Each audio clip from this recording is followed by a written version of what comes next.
welcome also Matteo Deviani. So I think maybe we can start. So guys, first of all, let me introduce to everybody our guest today. But I'm particularly happy to meet him because he's the general manager of Starbucks. His name is Giampaolo Grossi. Welcome, Giampaolo. Welcome on board. Ciao. Ciao, everyone. Ciao. Ciao. It's a pleasure to be here with all of you. Thank you, Giampaolo. And I'm really glad to talk to you, Giampaolo, because we work with many companies in our I don't know how to call it, because we call it school, academia, whatever you can call, and however you can call IED. We work with many companies, but there are some brands that are really becoming literally love marks for our students and for our alumni. And I think Starbucks is definitely one of those. So it's really a pleasure to have you here today. We will try to make you some questions about definitely the brand, because this Tuesday talk is really targeted to our students that are willing to learn about branding and brand management. So we will have a bulk of question on that. But honestly, it's really a very casual freestyle session. So it will be absolutely open, and feel free to answer whatever you want, or to skip the questions if any that maybe you prefer not. So take it easy, absolutely. So okay, thank you so much. I understand everything, so go ahead, don't worry. Okay, I will. So I would like to leave it maybe to Ferdinand, because and then I will make a sort of round table with the students that has to talk to you today. So I would like to start with Ferdinand. Please introduce yourself, Ferdinand, and start with your questions. Hello, my name is Ferdinand. I'm 25 years old. I'm from Germany. First of all, thank you very much that you take the time today. And I want to ask you about a recent topic from last year, where Starbucks throughout its big hype has this rapid grow, and they somehow compromised on maintaining loyal customers, and kept on focusing on the fast growing the company. And then I read that this somehow now turns back on you or on the company, which caused that closing 400 stores in 18 months. And I just wanted to hear your opinion about this issue, and how they maybe could have avoided this bad cause of this rapid growth. Because I have the feeling in general it's for some companies it's very difficult to evaluate when growth is good and when it's maybe more damaging the company. Thank you, Ferdinand. Thank you for the interesting question. So first of all, you have to know that Kevin Johnson, our CEO, he announced on at the end of 2020, he announced that on 2030 we are going to be almost 55,000 stores in the world. And today we are at 35,000 in the world globally. So we are inside almost 90 different countries. And the intent of Starbucks is continues to grow. It's not just for profit, absolutely no, but it's to how we install our way, our approach, our DNA in every single country in the world, so in the community. You said right, we communicated that we closed almost 400 stores, but you didn't probably catch that we opened 600 in the last 18 months. If we're talking about the last 18 months, of course, it's something historical. It was a crisis for everyone, and especially for a business like hospitality, like Starbucks, where all the restrictions overall, unfortunately, didn't give the opportunity to consume internal and to leave the customer experience, the Starbucks experience that we stand for. So because of that, we advantage about the moment to decide to close some stores, some particular store probably got too older, probably need now about a new style or new maintenance, or restyling the store. And the most important thing is to highlight that the world is changing. The customer experience is changing. The requests from customer, the needs from customer are changing. And because of that, of course, creating, the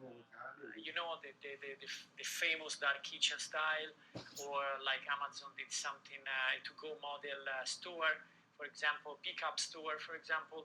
This is something that we discovered and we want to try, starting from US. We want to try how is the market with this kind of model, how it's working, applying more driving-through.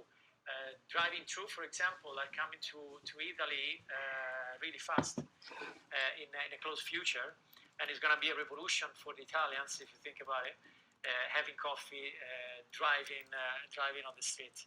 So it's the message of Kevin Johnson is the strategy that we stand for is the 3P. So it's planet positive, people positive, and of course profit positive, because to do everything, of course, we need the profit to survive and to maintain and sustain all the different activities that we do globally. So I hope this makes sense for you to understand that is don't focus a lot on the closing, focus on how we develop the future. Focus more on how we continues to invest in our Starbucks experience in all our store in the world. Of course, there are different store like Reserve Bar, like Reserve Store, and like the Roasteries that we have 6 in the world. One is in Milan. And of course, so how we elevate the brand step by step, monitoring and adapting our level of how the coffee business is going up.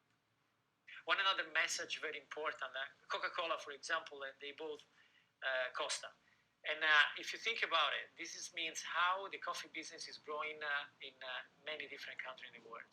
And of course, you need, when the first material is growing up in terms of consume, you have to elevate, you have to upload yourself, and you have to elevate the brand. So you need to discover what is the next, what you can do more, what you can do differently. So sometimes you need to close something when you have several stores in the world to analyze what you can do better and what you can change, because change is the base of the future. And I think all of us, we discovered during this unfortunately pandemic that is happening everywhere.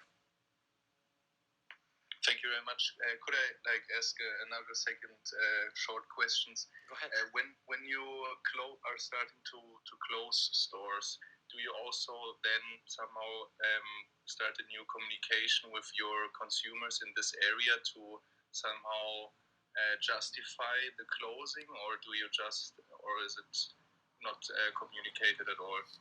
It's dependent. This is a general. This is something because the 400 store was communicated in US, so I'm not the right person to answer on this question because I'm not in a P&A on public affairs in US. But what I can say to you, from a manager point of view, from a strategy point of view, when you close something, you have to communicate because the community need to know, because we are part of the community, so you need to be transparent and say the truth. At the same time, you need to translate, of course, in a positive way, in respect of our customers. So continues to maintain the momentum and the connection with our customer.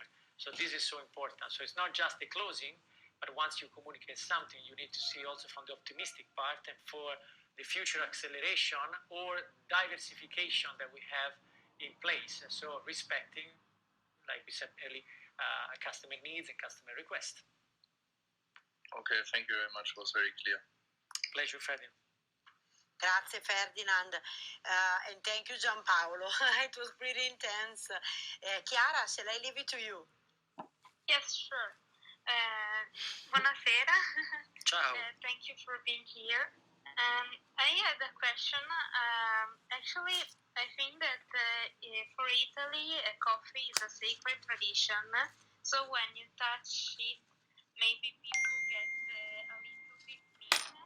And so, which were the main difficulties you had to face when opening the Roastery Reserve, and how did you overcome them? Great question, Chiara. Great question. So I'm going to share with you a personal moment with our Schultz. that I had the first time that we met each other in Seattle. And I remember I was in his office and we started to talk about the price of espresso. And I remember in my previous experience, I was working in Marchesi with the Prada Group. And at that time, the espresso price in Marchesi was the highest of the city. So, and was €1 30 cents.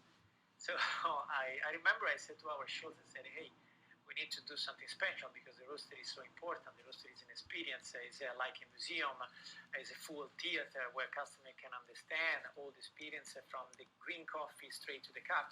So we need to justify also the quality of our coffee. And I think, Howard, we need to increase our price of espresso. That the average in Italy, in Milan, is 130 is one of the highest where I used to work before. So I think 150 is going to be okay. And he was observing me and said, come on, Giampaolo, €2 is going to be okay. And when he said to me like that, of course, you're talking with our Schultz, and you have to say, oh, absolutely, you are correct, you're right. So, Howard, don't worry, we're going to make €2 for sure. And we did it. But the most important point of the following discussion was Howard said to me, you need to focus on the new brewing method that you're going to bring in Italy. Brewing method of extraction of coffee, like Chemex, like pour over, like siphon, like French press. Something familiar for some country, something familiar for some customers, especially some European, but not for Italians.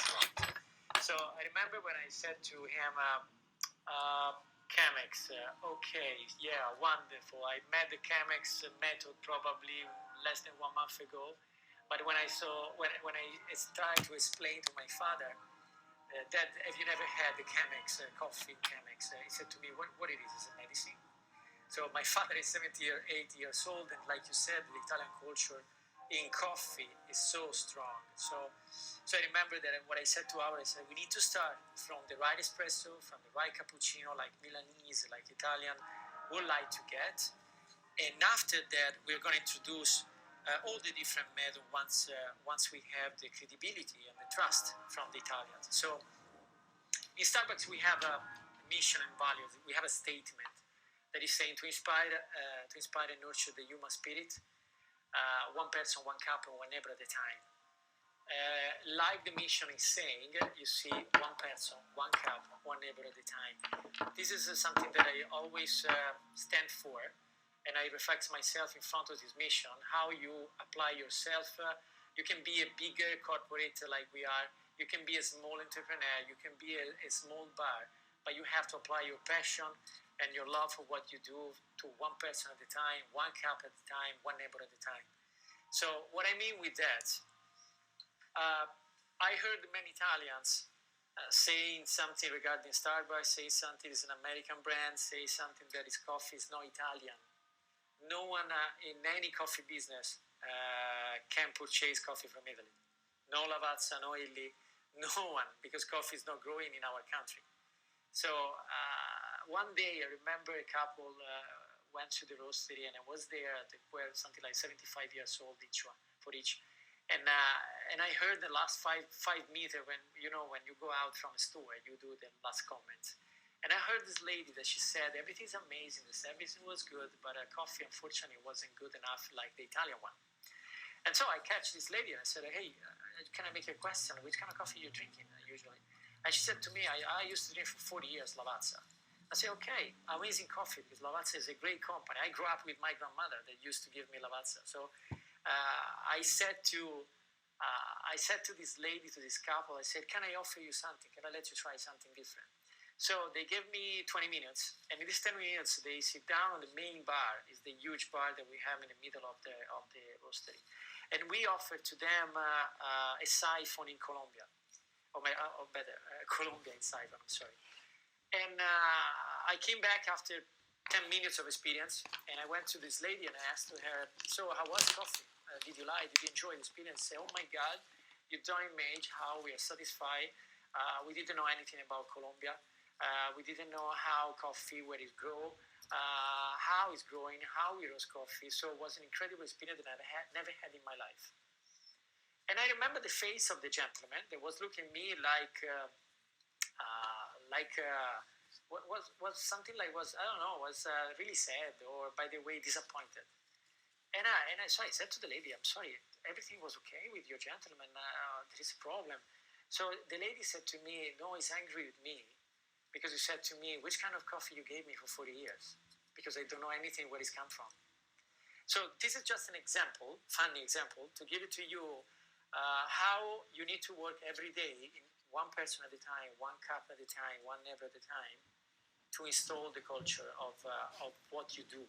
Doesn't matter if you're at Starbucks right now, if I'm dressing, of course, the Starbucks jacket, but it's everything that you do. It's depend how you present. It's depend how you express your passion, your love for what you do, and this is what is make the difference. So right now we hear customers that loyal customers coming to us and say, "Hey, can I have a Colombia?" And maybe Colombia is not available anymore because we do campaign per quarter. And maybe it's available Brazil or a different kind of coffee like Rwanda or I don't know, whatever it could be, Guatemala, for example. And they're curious to try different flavor. They're curious to try different espresso, different method to learn much more every single day. So it's a journey. It's an experience, full experience that you have to do with one customer at a time. Very interesting. Thank you very much. Grazie Chiara, grazie a te. I strongly agree on what you're saying, Giampaolo, really, because we go through many different brands and projects every year, but definitely nowadays service is becoming really a hit on everything, but most of all really the real customer caring and the single individuals, because at the end of the day all this massification is definitely over, but we are all human beings and individuals. Correct. Everyone there is one, sorry Alan, I interrupt you. No, go. I love to say that customer experience could be objective or subjective. What I mean with that, and this could be applied to every single brand. Doesn't matter what we're talking today. Is an objective experience. So based on the object that you sell, is something that could be replaced everywhere in the world, but there is no individual emotion. There is no sentiment. There is no passion for it. It's just the product. And amazing. If you think about that, you can buy an iPhone on Amazon. What is the experience? The experience is just delivery in time, and you need to hope that everything is working. That's it. But after that, there is no human connection. There is nothing. So it's just an iPhone that you can buy everywhere in the world at the same way, and it's going to be the same kind of results. But when you're talking about customer in front of yourself, everything could be different because individuals make the difference, because people make the difference. So subjective means that sometimes you want to get your espresso quick and go. Sometimes means that instead you want it to be care much more from the barista. Sometimes means that you want the heart design in the latte art on top of the espresso. Sometimes means that you have a bad day and you just want to get a smile. Sometimes means that you don't want to listen and you don't want to talk with anyone. You want to just pay and get your espresso. So what is the difference if I make the satisfaction of my customer in a subjective way? What is the difference if they're happy? If they're happy, honestly, I'm happy too. So if their perfect experience is quick and go, we need to be ready to do it. If their perfect experience is a full experience of all the emotion and part and experience and knowledge that you can share in a roastery, in a store like a roastery, you have to be ready to make it. So is the interpretation, is the perception, is an individual studying that you have to do every single customer at the time. I'm going back to this point. So difference between subjective and objective. Many different brands, many different company, they focus all in objective, only in what you sell. And of course, it's so important right now. I agree absolutely that the first material that you sell need to be the best one that you can find in the market. Your customers are very more knowledge right now than 10 years ago. But at the same time, all of us, we have the best restaurant in our life. That probably is not the 3-star Michelin. Probably is the restaurant close to our house, because when we go there, they say, hey, Giampaolo, how are you? How's your family? How's your job? And because they know you very well, they let you feel home. So this is what is make the difference. Of course, it's not easy applying something like that in a corporate. It's not easy, but everything is individual part, everything the human connection that you can create. Thank you. Shall I leave it to Fernanda now for next questions?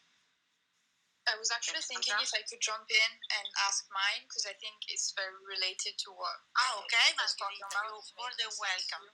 Yeah, please introduce yourself, yes, Margherita. Yes. Hi, Giampaolo and Margherita. I'm doing Masterbrand in English with Elena, and some of my colleagues are here as well.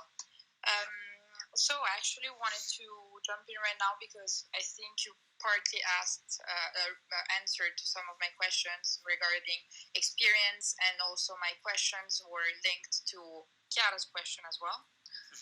But I would still like to ask them, and then you'll tell me if you think we already answered them completely.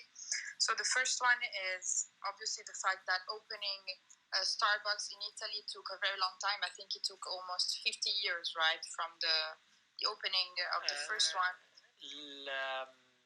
Yeah, we did 50 this March, on March 31st. Exactly. So as a story. 3 years ago, maybe. You can consider the first time that our Schultz came to Milan to visit Milan concept in terms of bar, of course, was 1983. So it's, we opened in 2018, so it's 35 years of full journey, full circle to open in Milan, to open in Italy. Yes, and well, it was very obviously a challenge and needed a great strategy, and you explained this partly.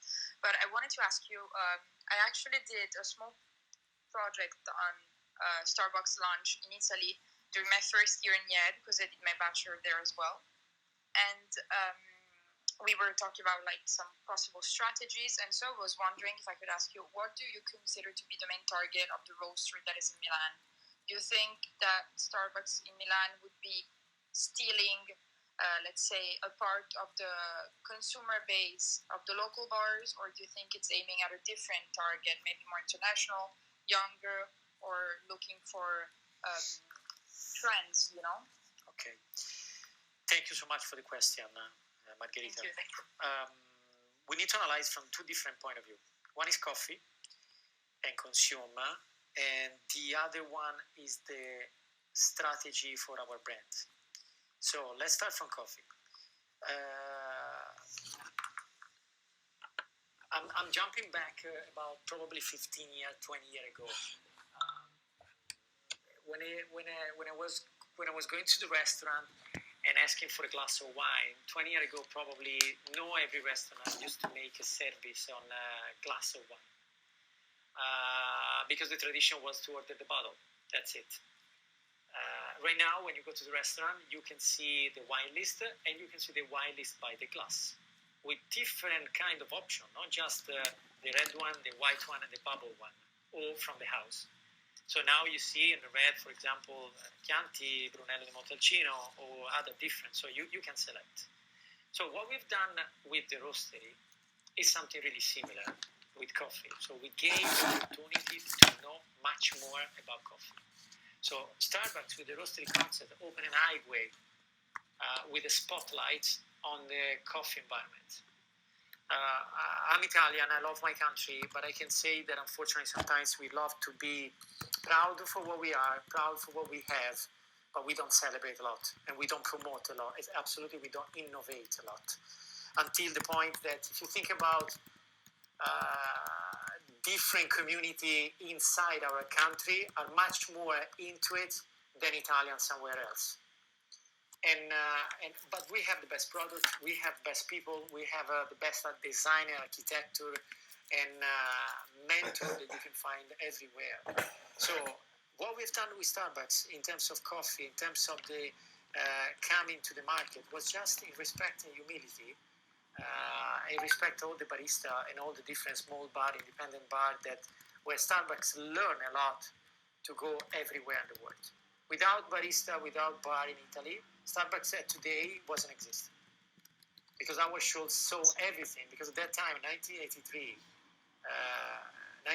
you have to know when our Schultz came back to Seattle and said to the three owners of Starbucks, say, hey, he was a marketing manager at the time, So he said, we need to do the same. We need to start to serve coffee at the bar. No one in US in 1983 was serving coffee at the bar. And they didn't agree, and he left. Once he left, he opened another store called Il Giornale in the name of our newspaper, because he saw the situation of our customer drinking coffee and reading newspaper, serving Starbucks coffee. So, going back to your question, we continue to learn from others. And I not absolutely think that Starbucks Roastery has take business from others. Instead, we bring more business. We brought more business to the square. We renovate the entire square of Cordusio. We relaunched the coffee environment. We relaunched the message behind coffee. And we open an eye to everyone else to see what you can do much more with coffee. Which are the experience behind, which are the opportunity. After that, it's up to the customer to decide, I love Starbucks coffee, I love Illy, I love Lavazza. This is totally respect. Everyone can select and choose and drink whatever they prefer. This is absolutely libero arbitrio. I don't know how to say in English libero arbitrio. I'm sorry about it. And shall I add something, Giampaolo? Sorry for jumping in, but guys, keep in mind how many categories of products or services were a little bit lost and abandoned. You are too young to know, but Filippo does, not me. That during the 70s, the 70s and the 80s, for example, jogging and running was not so popular at all. Yeah, it was gone. Do you remember? And then Nike. Do you remember what? I actually remember people running with a CD player, yellow Sony Walkman CD player, which was exactly. Yes, you're right. Yes. Running, exactly. To run. But it was there. So please make a parallel and think about what Nike did with really the insight of progression, growing, and then running, or what happened with music thanks to all the iPod and Apple Music and iTunes. Again, they didn't kill anybody. They just promoted. Why Spotify is here? Probably it's also because of Apple, because what they did in the market, because they really changed people's habits, and even sometimes, let's say the kind of environment is different, is improved, and it's challenged, and so this is why new players are coming. So at the end of the day, I'm the last person who needs to speak today here because I cannot drink coffee, unfortunately. But Starbucks, for example, fits to me because it gives me such a wide range of things that I can fit there. Classic coffee doesn't fit to me because I cannot drink it, so the plain one. So think about it. How can you put a scent and then make it really grow not only one tree, but a bush of trees. This is my frank opinion, honestly. Well, Elena, if I may add something, I think it's one of the things that I love the most about having Starbucks in Italy is that it makes me feel that Italy is on the map like all the other countries in the world. No, it was like being the 22nd century and not having McDonald's. It would feel like they were taking something from you. Even though I particularly don't like the Starbucks coffee, but I love the Starbucks experience. So I think that there is this maybe in some people, maybe in Italians, which are not on board yet with all there is some resistance. As Giampaolo was saying with his fantastic story on the coffee itself. But I think the experience is definitely something that it's something to. An example for everybody. And I want to ask you one thing, Giampaolo, about this. We talk. You're such a customer-centric company. Do you still find ways to surprise your customers, to go a little bit beyond your expectations? Yeah, Filippo, is something that you have to apply every day. It's not a strategy. It's our mentality. It's our mindset. To make always right. What does it mean with make always right? It not means be perfect. It's not reach the perfection, but it's just satisfying your expectation. So it's dependent whatever you want, whatever you like, whatever I can do. Sometimes some requests could be impossible, but everything you can do it. You can, for example, if you come to the roastery and you offer me, I mean, you would like to get a steak. I'm sorry, I cannot make it for you, but at least I can suggest you a good restaurant. So it's the different, it's a different position that you want to have to guarantee the innovation, the customer expectation, the customer feeling, how they feel welcome, how they feel warm inside your store, how they feel part of something bigger is really the concept. So many people love to come in Starbucks because they feel like, oh, I remember when I was young and I used to study in London or somewhere, and I used to refuge myself in the Starbucks store because I didn't know anyone. I can connect with the Wi-Fi with my family, for example. I did the same in New York. I used to live in New York for 3 years, and the beginning was very hard, cold outside, and I jumped inside the Starbucks store. And I wasn't knowledge about coffee, but I was knowledge about Starbucks, but I was feeling very good and protect. So there is no particular details in terms of how you innovate every day. This is something part of campaign, part of strategy, but it's more the daily routine that we have. And this daily routine that we have is going back to the Margherita's question. For the second part is the strategy behind the roastery. So the strategy behind the roastery is to elevate the brand. On 2009, our Schultz invite all the different design and architecture, the best one that we have in place in Starbucks, in his house. And he after the dinner, he set everyone on the couch and say, now we're going to see a movie. And the movie was the Willy Wonka movie of Gene Wilder, the original one. So everyone was super curious and funny about it. So they watched the movie. And at the end of the movie, everyone said, okay, Howard, what we need to do? So, which is the crazy idea that you have. And he said, we need to do something similar. We need to create a roasting plan that exists everywhere in the world. We need to connect with a bar that exists everywhere in the world. But we need to find a magic way to connect these two worlds together and give the opportunity to the customer to see everything in transparent way, with the opportunity to be knowledge regarding coffee, like the Willy Wonka of chocolate. So 2014 was in Seattle, 2017 in Shanghai, Milano on September 2018, December 2018 New York, and February 19 Tokyo, and Chicago at the end of the 19. So it's something that we designed to elevate the brand because the consumer of coffee is changing. The quality of hard craft maker coffee is changing. It's elevating step by step much more. You see how other different corporates are growing up on coffee. And of course, you realize that after almost 50 years of experience, you have to increase yourself. You have to scratch yourself and see differently and do something differently, because you cannot stay the same forever, because the world is changing. So it's the strategy behind. And roasteries themselves are a unique and amazing store that you cannot find everywhere. Of course, brand position, of course, are dedicated to the 100% customer experience, and are dedicated to elevate the brand and to give the opportunity to nurture and inspire people on trusting on Starbucks, on understanding what Starbucks is doing behind.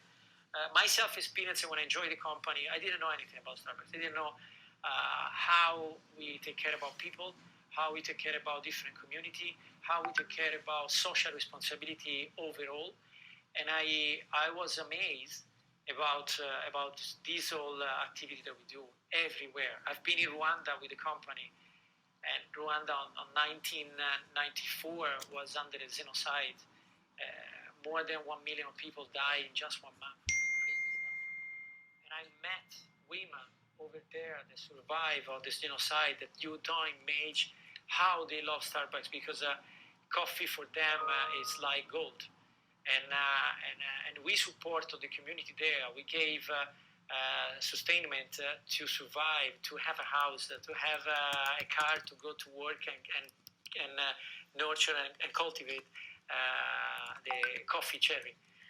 So it's meeting these women was for me something that I said, oh my God, what does it mean coffee? You know, something totally different. So one day I pick up in 18 minutes, 25 cherry. You have to know that coffee is growing like a cherry, and it's growing in green color. And once it's become an total red in 360-degree total red, it's ready to be picked up. And usually you need to not spend in 18 minutes. I spend 18 minutes to find out the best cherry, the best coffee cherry that you can find it. This 25 cherry of coffee is what you need to make one espresso. And I did that with this kind of woman that was observing me in a funny way, because I was with big boots and all the vaccine over there, mosquito everywhere. And instead, this woman without shoes, without any, smiling in an incredible way and be proud for what they're doing. And for me, I said, oh my God, this espresso for me is not going to be the same forever. So it's everything regarding what is behind, it's everything regarding what is the history behind and what you've done before to arrive this point. So we love to do what we do every day. So sharing with the passion and our knowledge, everything we love to do with our customers. Thank you very much. Thank you for your answer. You actually answered most of my other questions. So thank you. I think I'm gonna let the others ask theirs, because Giampaolo actually really answered most of my questions. So I'm very satisfied, more than satisfied. Thank you very much. If Pleasure, someone else wants to go, guys. Grazie.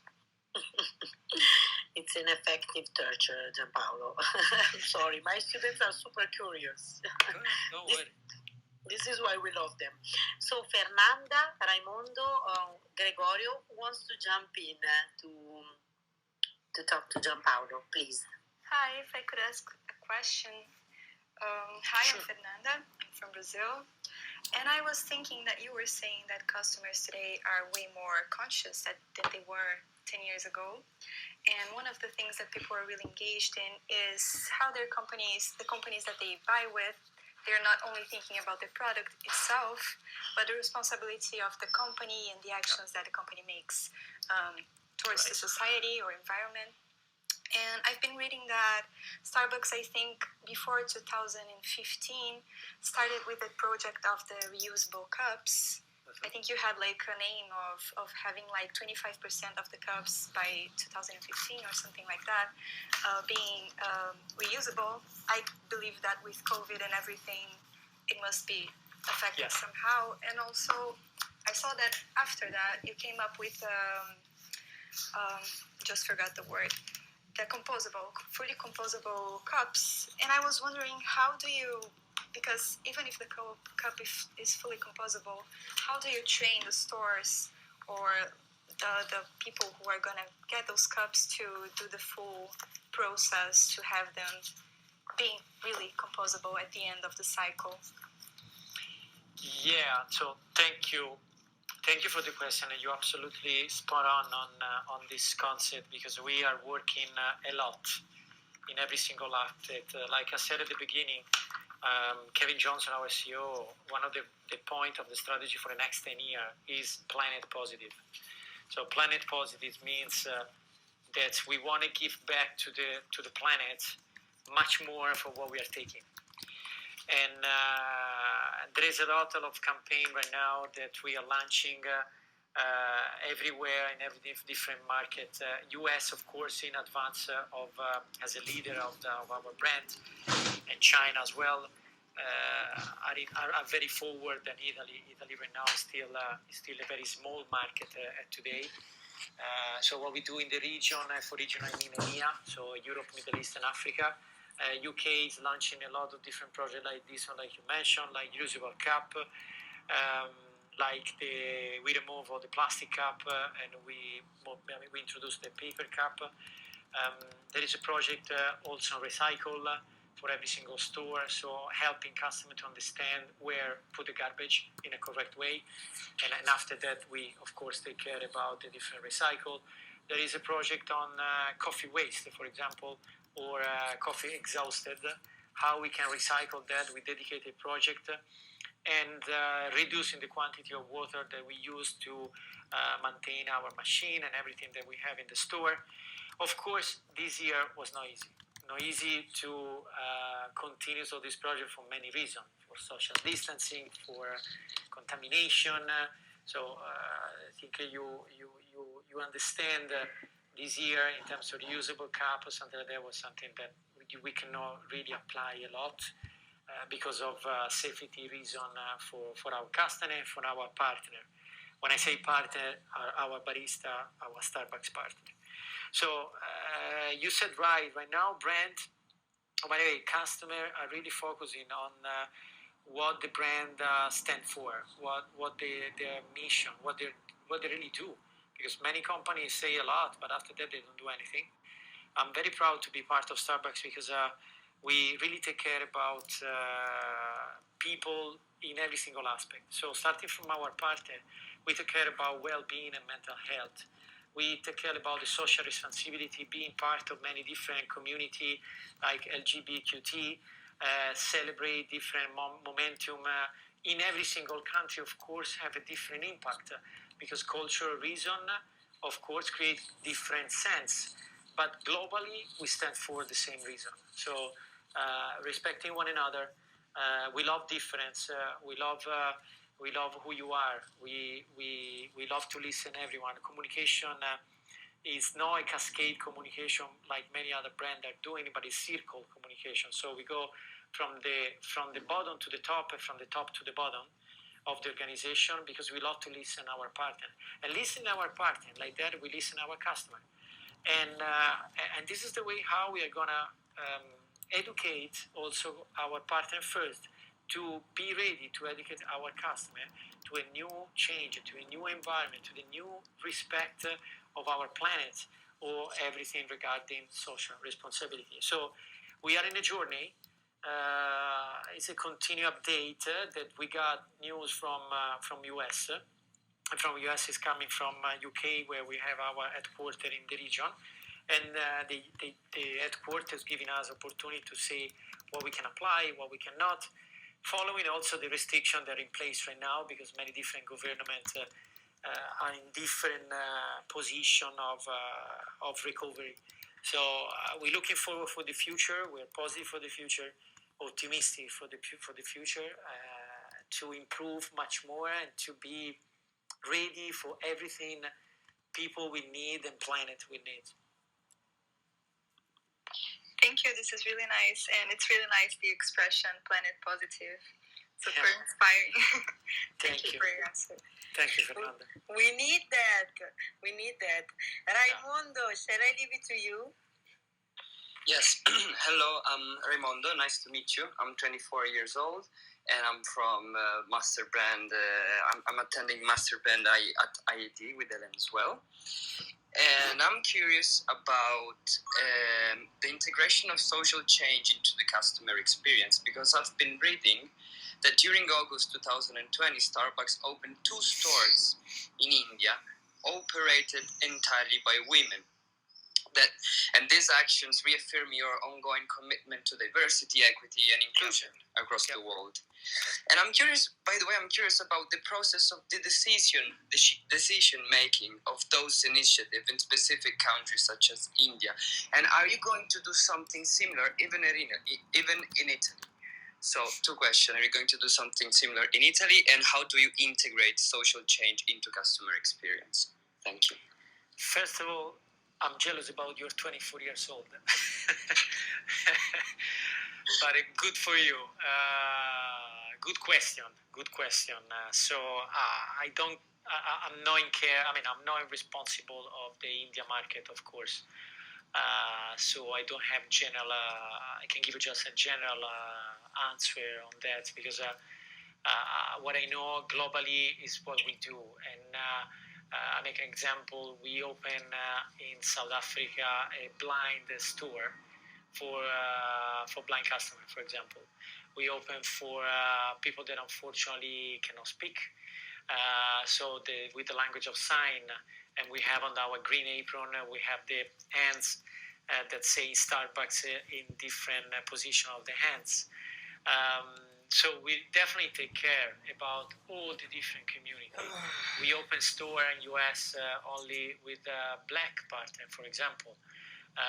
This is because it's not just women or black or different or Chinese, for example, Asian. We've been in many different communities, Fernando. A company like Starbucks is really designed for people, because I love to say Starbucks is not a coffee company serving people. Starbucks is a people company serving coffee. And it's incredible how you invert these just two words, but it's totally changed the meaning of the company.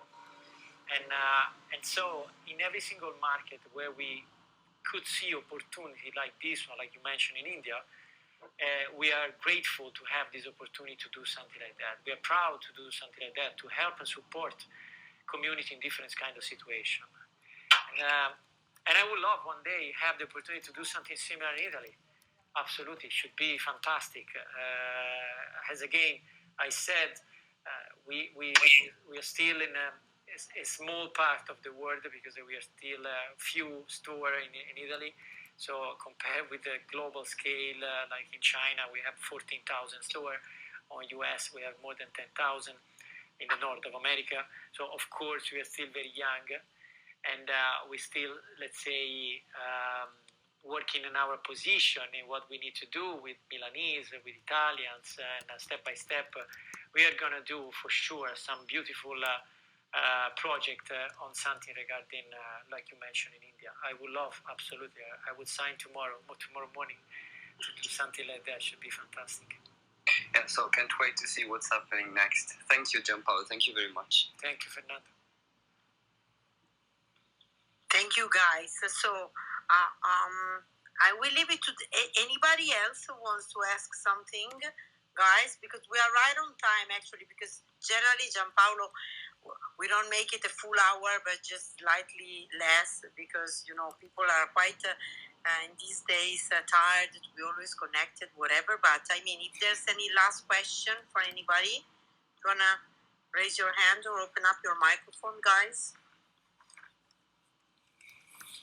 So shall I make it, Giampaolo? Shall I ask you a question? Yeah. Myself as well. Yeah. So, which are the future plans of Starbucks? If you can share this with us, because I mean, in Italy you are very well established and things are getting better. We are getting out from COVID. Is there anything that is going to happen in the next future that you want to talk about with us? Is it possible? First of all, we need to highlight that in Italy we have also a partnership with our friend Percassi Group, where there is a licensing model that we support each other to grow the Starbucks. So it's thanks to Percassi as well, how they continues to expand the brand in the market.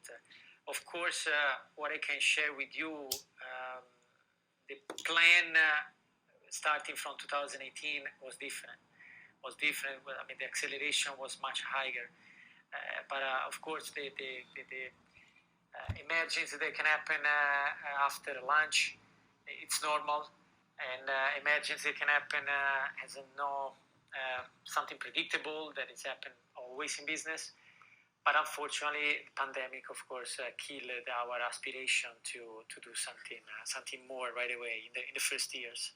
There is a plan for the future, for the next 3 years, but now we are focusing on fiscal year 22, 23, 24. And it's going to be an acceleration in many different cities in the country. I cannot share the city, I'm sorry, Elena, but I would love to. I tried. Yeah, I know. But I can't wait to be more installed in many different cities, many different community house or small town in the market. I really believe that Starbucks can do something very important in this country. I believe in my company. I believe in the Italians that are going to appreciate step by step. Of course, everything is a challenge, like every single business is a challenge, especially in our country, in a coffee culture like we are. but it's a good challenge. And if you do something genuinely and transparently and with good attitude, step by step, people, they're going to enjoy it, they're going to love it, and we're going to give the best experience that we can to every single customer every day. So going forward, keep moving, and work in progress. And keep rolling. Yeah, grazie Giampaolo. It was really a pleasure to talk to you today. Thank you for your time, and I hope in the next future that step by step we are going back to normality. I will invite you definitely to join us in our campus, and I hope you can come and talk. Thank you very much. It will be a pleasure to have you.